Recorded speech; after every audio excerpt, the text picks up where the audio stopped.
Hey there, listeners. Welcome to Shit That Goes On in Our Heads, the podcast where we normalize conversations around mental health. That's right. I'm Dirty Skittles, and alongside my amazing co-host, G-Rex, we are here to share stories and tips from our incredible guests. Each episode, we deep dive into struggles and triumphs of mental health, offering practical advice and heartfelt support. Because no one should feel alone in their journey. Join us as we break the stigma and build a community of understanding and compassion. Tune in and let's start talking about the shit that goes on in our heads.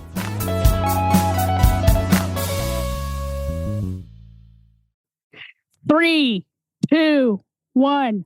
Welcome back to another episode of Shit That Goes On in Our Heads. I have my amazing co-host, Dirty Skittles, and today we have Ruth, aka, you will know her from our very first interview, Honey Badger. Welcome back, Ruth. I am so excited to have you on the podcast. Thank you so much. I'm very honored to be back and to talk about something that is deep to my heart and talking about grief. Okay. All right. I mean, I'm happy to hear your story. I'm sad that we didn't have like music for your name reveal because people want to know who Honey Badger is, you know? So, no, I'm just kidding. I just Go ahead and sing. That'd be amazing. Yeah.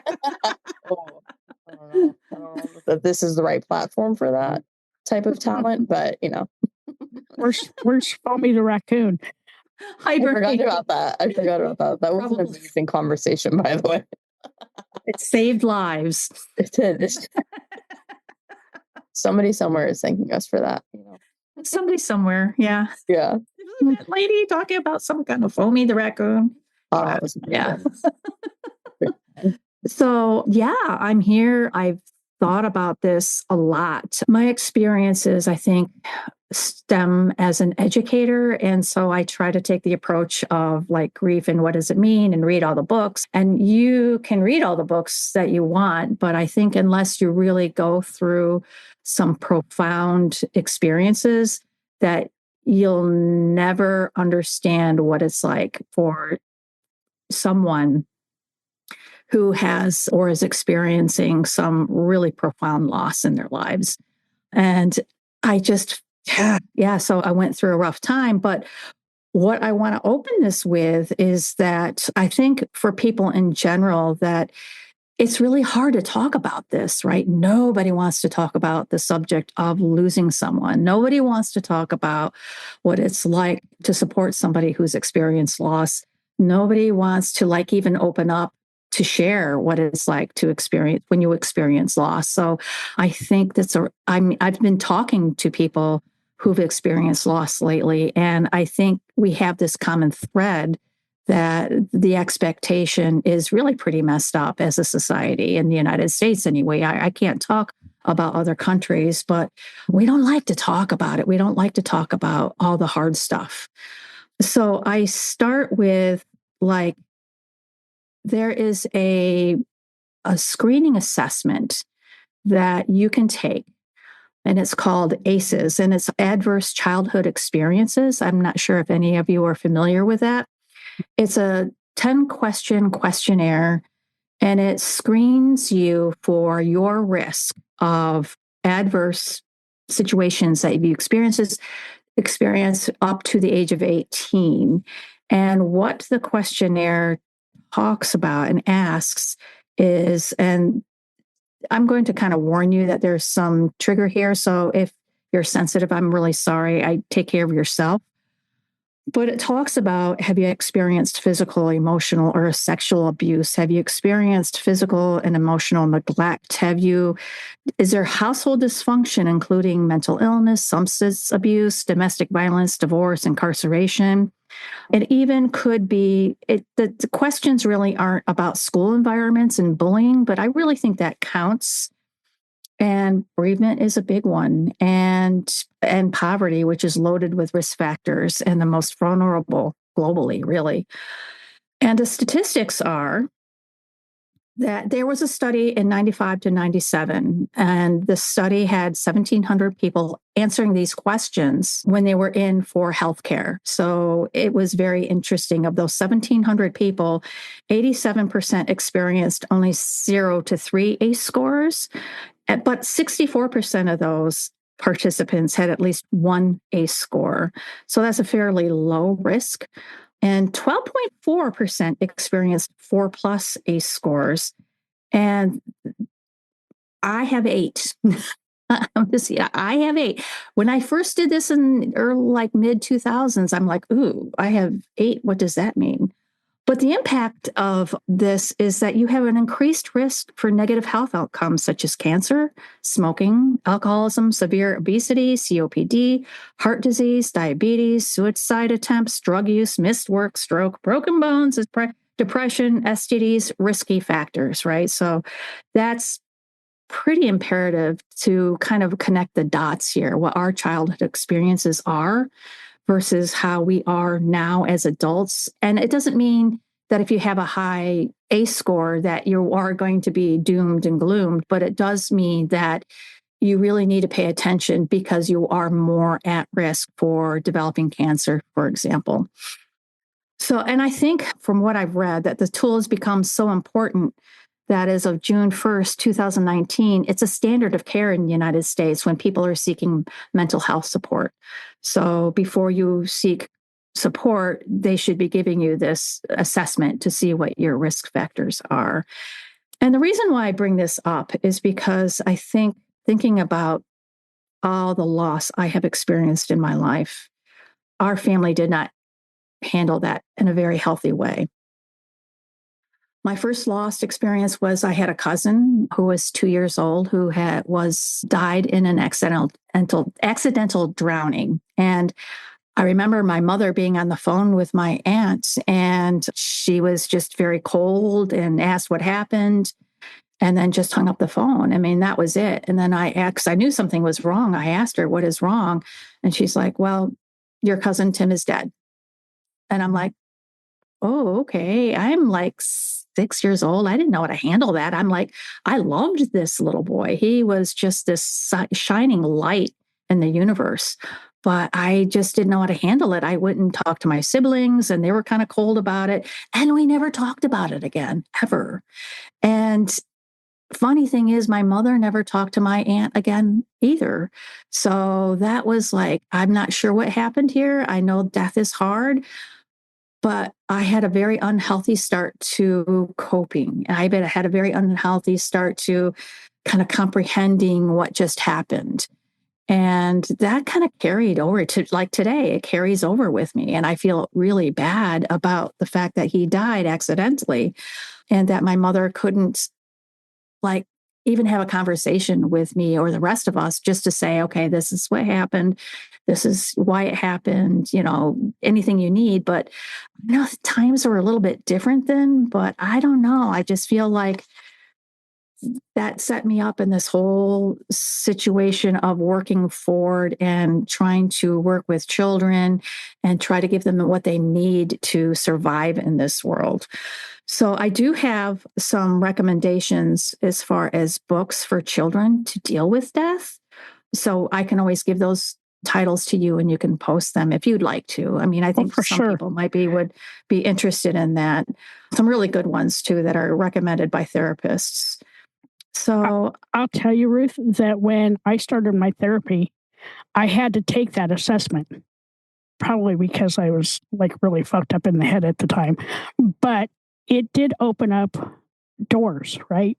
It made me understand like why what had happened in that last quarter of 2022 affected me so tremendously that I didn't know how to handle it. And I think that like with your mom, back in the day, nobody talked about shit like that. no, they did not. Not even one iota. No. I think that's very true. And it was a very unhealthy, like, oh, if we don't talk about it, it didn't happen, right?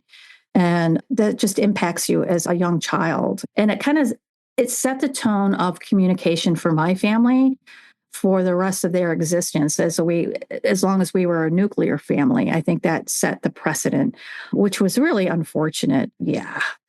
So I think that coping with death, I mean, it's always tragic. And I think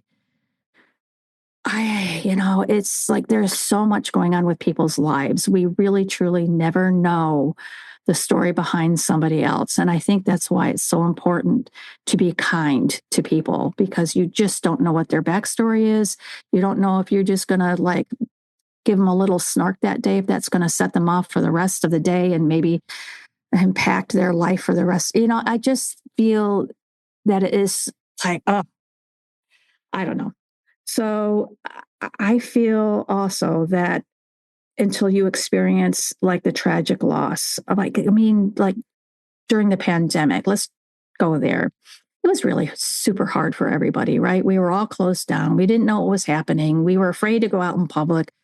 And for those people who have had parents in nursing homes, my heart is with you, because I had my mother in a nursing home at that time and it was shut down. She had dementia. So I couldn't visit her. I couldn't even call because of a family dynamic, which was a very unfortunate. So I just had to live for a year without knowing what was happening with my mom.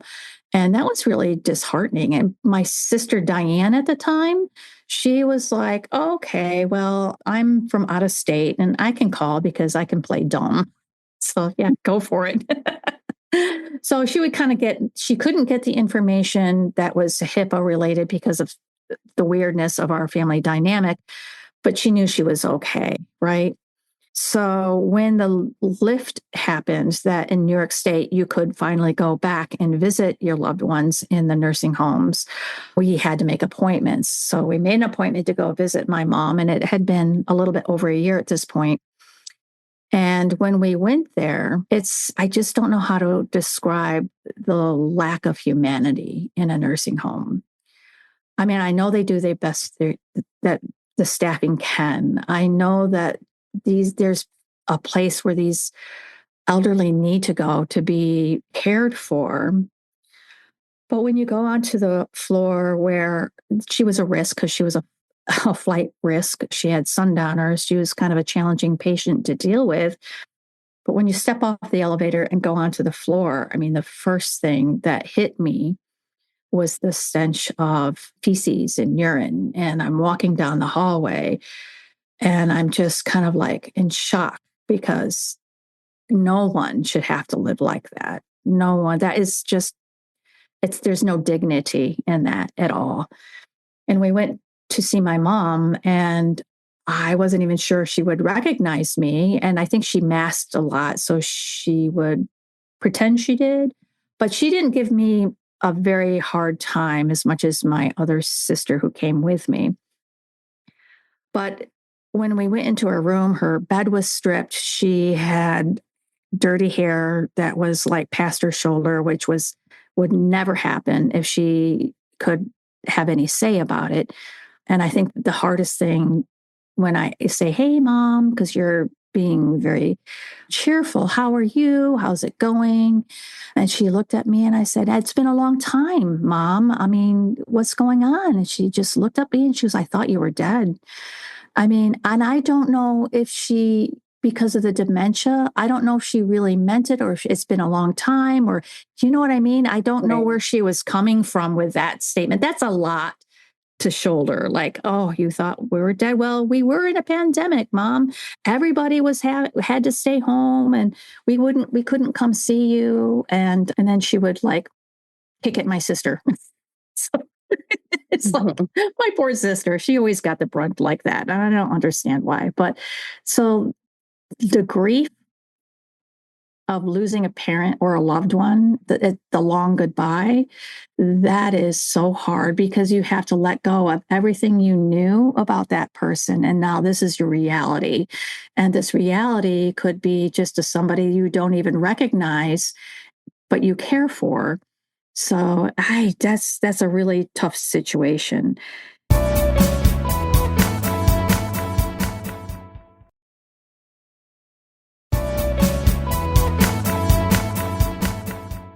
And while she was there, I had another sibling, my heart sibling, who had been diagnosed with cancer in 2015. She had a aggressive breast cancer, metastasized.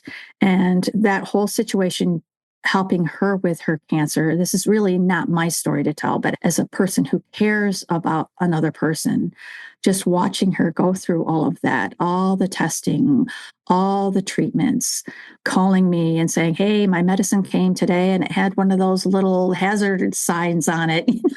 It's like, oh gosh, I don't even know what to say. And what that kind of treatment will do to you physically, killing your healthy cells along with your bad cells, and just being her support for 8 years. Every week we would have a conversation. We would have video calls and just talk, because she just needed that stable. I needed that too. So my mother passed away in 2021, and my sister she died in November, like the day before her birthday. And in December that year, my sister decided that she was just going to stop treatment because it wasn't doing any good, and it was terrible on her body. And the cancer at this point was in her bones, and there were spots on her lungs and her liver. So we spent the quality time with her, which I think was fantastic. We were able to fly her up that summer, and we spent a great summer with her in her last days. And we knew it was going to be fairly quick. She was pretty frail. She couldn't eat very well. So she left in late July, I believe, and she passed away in early September. And that was the hardest thing, because all my families, hey, you want to go down there? I said, I can't go down.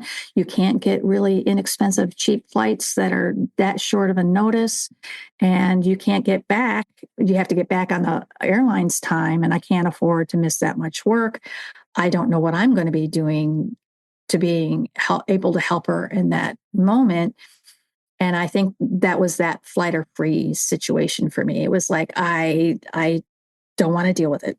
Just don't it's too much information, too much things going on. And it was a very difficult thing for me to see her pass away. But I know she passed away not in pain. So, and it was fairly quick once her process and her diagnosis, like, we can't help you anymore with one of those last visits. I knew it would be fairly quick after that.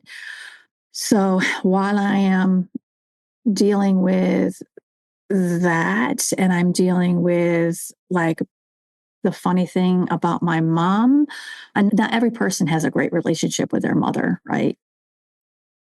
And it was funny when my father had passed away in 2015. That was that was crushing to me. We had a tumultuous relationship growing up, and he was a researcher, and he was kind of emotionally unavailable, but he was an interesting guy, and he had a lot of great stories. And we became really closer as I was an adult and he was aging, and he would tell me the most amazing stories. This man lived such a wonderful, interesting life. And he called the shots when he was diagnosed with heart failure. He called the shots. He was going to die at home. And that was probably the most gracious, beautiful death ever imaginable, to be able to honor somebody's wishes about dying at home. How peaceful and how controlling and safe you feel when you're in that situation.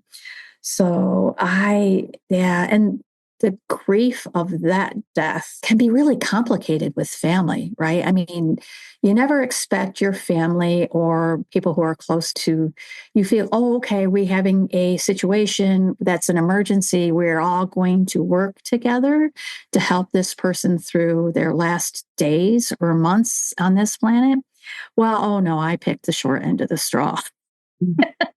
Family can be really difficult, really super difficult to deal with, because there's egos involved, and I hate to say, in my feeling about this particular case with my family, there was not really money grabs, but thing grabs, right? Like, oh, here's the house. I'm getting the house. And my father, since he is not living in that house right now, I am going to do some lawyer work and the house is now mine.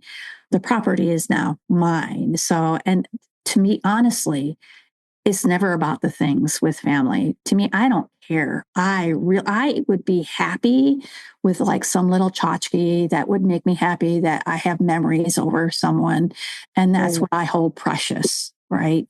But I will tell you that if you have never experienced death in your family and you think that your family members are going to be rational human beings, I want to very strongly caution you that have these conversations now with your family. And if you have these conversations now with your family, you will get a sense of maybe how it's going to fall down.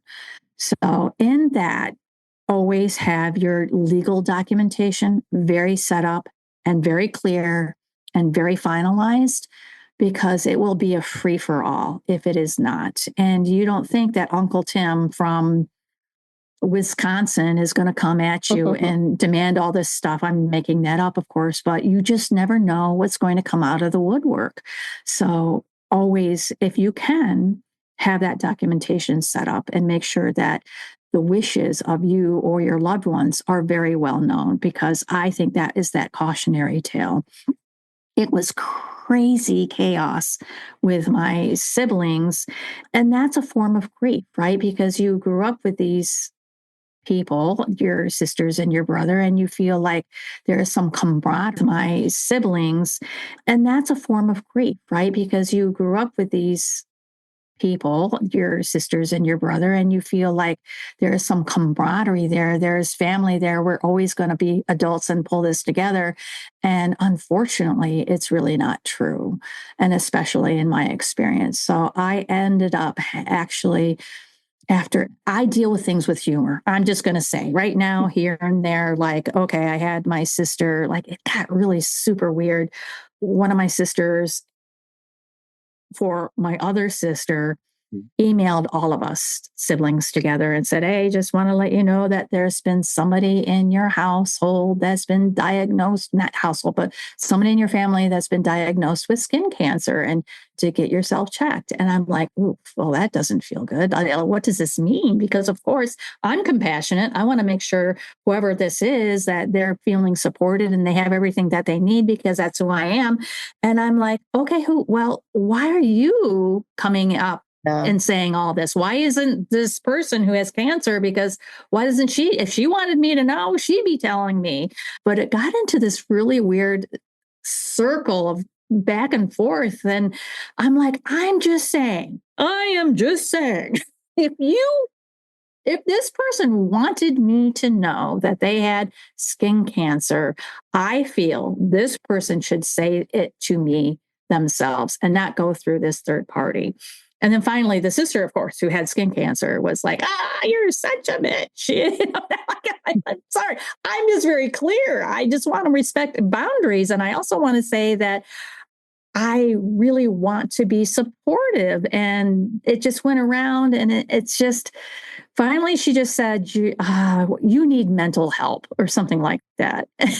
And I was like, okay. I wrote back, somebody in your household has been diagnosed with mental illness. And you must be screened. You know what? I would have done the same shit, though. I'm not going to lie. How many siblings? I have 5 siblings and 3 step siblings. Yeah. Are you guys close in age, or? I'm the youngest of all of them. I am 4 years younger than my brother, and my eldest sister is 12 years older than I. So it was just chaos. And I believe my mother, extremely manipulative, and set up this precedent with my older sister, definitely a codependence with her, very unhealthy communication, very manipulative, it got to the point where when I was visiting her and she was a little more cohesive, that there was a journal that you would write in every day. And because she was so petty and so mean, I would take the humor side of it. And I would say, oh, yes, Mom and I played poker today. I won the amethyst ring. I know that's really passive aggressive and it's horrible, but was also my coping mechanism. Like, I'm just trying to communicate with you. And then all you're doing is really giving me a hard time and dictating like when I can show up and when I can do this and when I can do that. And it just didn't feel organic. And I'm just definitely, I'm more of an organic approach person. Like, what do you need support with? I will be there. No, I don't need support. You're not going to come over. You're not going to do this. Okay. So when my granddaughter was born, I took her over to see my mom, and all of a sudden that was a problem. You're just a Disney daughter and you're not helping and you're not this. It was very toxic What is behavior. a Disney daughter? Cinderella, maybe? I don't know. I will tell you. Sure.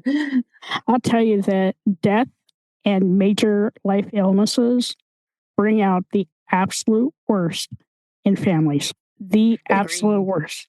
100%. Yeah. They really do. And I think that, so when my mother had passed and then my sister had died in the following September, and in the meantime, I have my family that I'm trying to deal with. And my husband's not doing great. And I'm really worried about him. And I've been having conversations with him in passing, like, and I kind of laugh about it now. I remember that summer, I'm looking around the garage and I'm like, because he spent a lot of time out there. I'm like, I really need you. I would really like you to pack up some of this stuff and just make sure that it's taken care of, because I don't want to do it when you pass away. There's a lot of stuff in there. He collected things. And so all the walls are covered. And I will add, they still are. And so I was like, and I said, I would really like it if you would have a will, or you need to let me know what you want in life, because I want to make sure that your wishes are respected. And he was not good about this at all. He was like in denial. So when my sister died in September, that set me off, right? That was my heart. That was like my world. It just felt like it fell apart. And I remember we had a Zoom meeting with some of my nieces and nephews, my son. There was a core of us that got together. And I remember I just brought out the whole big bottle of Angel's Envy, right? I am swigging that bottle. So that was not a healthy way to deal with it either. And I feel like, and it was definitely a binge thing. It's not something that I do often, if at all, ever again. So it's like, I had to okay, I need to get my shit together. I need to focus on working toward some normalcy one day at a time. I was getting my grandson through school. And then my husband really just took a really sudden turn of really being exhausted and not having any energy. And I sat him down. My grandson and I sat him down on a Monday. And I just remember saying, dude, you are not okay. We're really worried about you. And when are you going to be ready to go to the doctor? Because I'm a strong believer in respecting people's wishes as far as their own autonomy. I am ready. No, I'm not ready. I'm okay. And I'm and where my mental capacity was, it was really hard, to push harder, push hard and be that Fisher wife screaming at him, you really need to go. I didn't have the energy. I was I'm really worried about you. I really need you to go to the doctor. And he's flat out refused. He goes, I don't know why I don't want to go, but I am not going to go. I said, okay, I respect it. I don't agree with it, but I respect it. And 3 days later, he ended up in the ER and he had 8 blood clots in his leg. And he was airflown to a hospital out of state. And that set a whole other thing going on. That was a very difficult time. And the doctors were okay at first, and then they weren't okay. Communication with the hospital was really poor. When I could get down there, I could only be down there for a couple hours because I wanted to keep things as normal as possible. My grandson was going to school. I would run down there for a couple hours and then run back. And then that was the whole day because it took a long time to get to the hospital. Hi, all. Thank you so much for listening to this episode. I'm G-Rex. And I'm Dirty Skittles. Don't forget to subscribe, rate, and review this podcast. We'd love to listen to your feedback. We can't do this without you guys. It's okay to be not okay. Just make sure you're talking to someone.